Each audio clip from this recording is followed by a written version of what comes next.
So, no doubt, by this stage, you're probably getting spammed with Battlefield Hardline videos. It is a closed beta. Some of us got invited to play the game and post a couple of videos out. If you didn't get invited, then what you need to do is you go ahead and click a link in the description, you sign up, and hopefully you'll still get in. Even though I still have big hopes that eventually at some point this will be an open beta. So if you don't get in the closed beta, don't worry about it. At some point, I'm pretty sure you will get it. Late in the summer at some point, you'll probably get it as an open beta at some stage. So you will get to play it. Now, what do I think about the game? Is it any good? What are the things that you really need to pay attention to? Is it any good as Battlefield 4 is? Is it any good as any other Battlefield games before? Well, let's begin with looking at the core gameplay. The core gameplay, it's fine. It's absolutely fine. It works. The hit detection, it's better than Battlefield 4, I'd say. You still have the occasional bug here and there, but not really major. Nothing to put you off or anything like that. But overall, I think the gameplay works.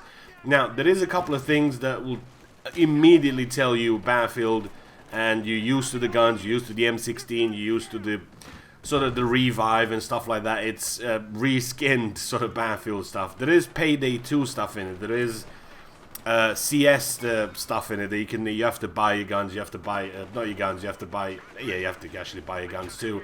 But you have to buy attachments. You have to unlock them. You have to. There's so many things that you need to do in order to unlock certain things, and you need to get stars, service stars for every weapon and whatever.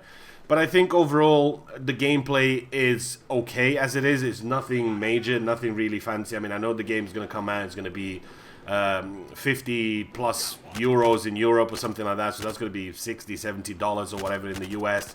So it is quite a lot of money that you need to be paying for a game. And you'd better try before you buy. That's one of my policies. I know EA these days are doing events where YouTubers get invited to, and to me, that personally, I think it's okay that EA is getting people involved, and I think, yes, get people involved, get feedback from the actual players, get feedback from the actual people that play the game, and just make the great game that we want to play. It's just that simple. Now, funnily enough, this video is sponsored by EA Ronku because they gave me the code and they invited me to play the beta and make gameplay and impressions about the game, but what I really hope is that they will not buy opinions. You know, when it comes down to, if I get invited to a 18-star hotel and give me a 3-course meal and a nice lady to keep me company and maybe do some sexual favors to me, then that's cool, you know, I'm all up for that. But at the same time, I don't want to say, the game is absolutely awesome, buy it today. You know, I never will do that because I've always given you my honest opinion about the game, and I think that's the way it should go forward. Maybe I should start making videos where I just say every game is amazing, and I'll triple, quadruple my subscribers and put funny after everything, and maybe, yeah, you'll get more subscribers that way and get invited to more things. Even though I do get invited to things, and I got invited to play Battlefield Hardline, I couldn't go due to personal reasons, but that's not important. Let's get back on topic. Now, what are the things that make you instantly think Battlefield? M16A3, powerful as shit. In the right hands, that gun is way too overpowered because it's just too easy to use. There's no skill required whatsoever, especially that you can put an extra magazine on the M16A3, so you no longer have a really good gun with 31 bullets, you have a good gun with 41 bullets this time. Yay! One of the other things that should not ever be in a Battlefield game, regardless if it's called Battlefield or Hardline or Pipeline, it is no such thing where you can revive yourself.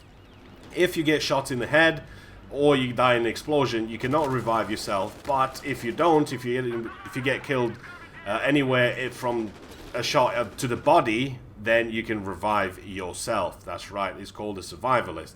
I think that should not be in any Battlefield game because this is not Call of Duty.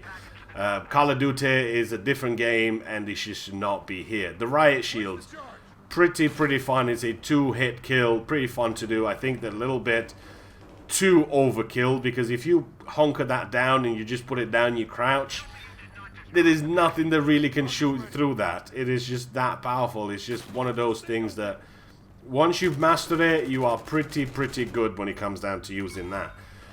The other thing that you really need to see addressed is the stingers. I mean, I don't see the reason why you'd have a stinger on this map because it's tiny.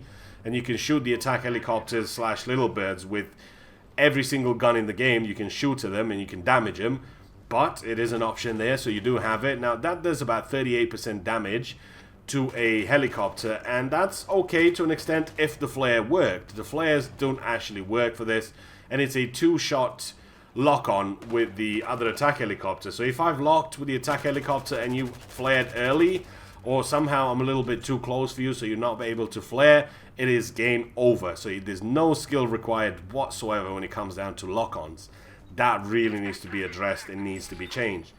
Well, the other gadgets, I think they just needed some gadget that work. I think the gas mask and the gas in general, not really seen anybody using it. I've used it myself a little bit. I went and tased somebody, and while he was down, I threw a gas grenade next to him, actually 2, and he just literally just got up and just jumped off that building. He's just not really doing too much damage. I think that's not something that you want in the game. This doesn't really impact the gameplay as you want it to. You want that to be doing some pretty hefty damage, maybe, or maybe you could sort of try and do something with it. But as it is now, I've never seen the need of me wearing a gas mask. But one of the important questions that you'd probably be thinking, is this game any fun? Yes, it's a hell of a lot of fun with your friends. You get to have a lot of gadgets at your disposal and just mess around with people and just have fun generally. That's what it's all about. I mean, obviously, you cannot judge a game by looking at it as it is now. It is obviously an old beta. This has been going on for about 2 months at least.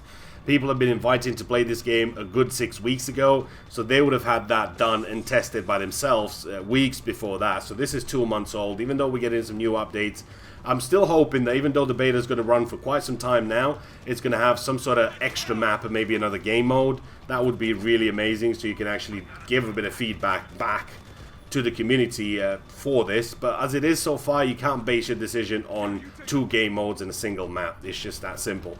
Overall, it's a fun game. I'm enjoying it with my buddies. I think if they would have done this as a DLC, this would have been absolutely amazing, or maybe an add-on like Bad Company 2. The attack truck really needs to be addressed, because that's just basically a tank, and not many people have a response for that. Many times I've gone 20, 30 and 0, and everybody was like, "Hey, get out of that vehicle, you whore." I know they need to address that. So I hope you guys have enjoyed the video. If you have, let me know what you think. Subscribe, and I will see you guys in the next one. Out.